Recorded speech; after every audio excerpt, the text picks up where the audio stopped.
আসসালামু আলাইকুম সুপ্রিয় দর্শক, পুকুর থেকে মিশ্র জাতীয় মাছ তোলার একটি দৃশ্য আপনারা দেখতে পাচ্ছেন।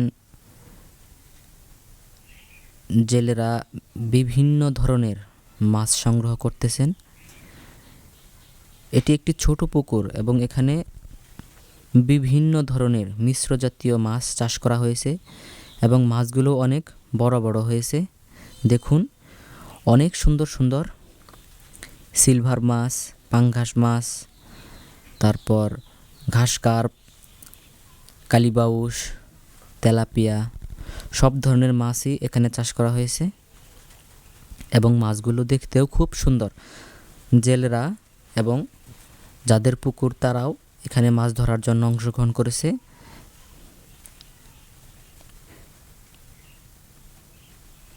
আশা করি ভিডিওটি আপনাদের খুব ভালো লাগবে।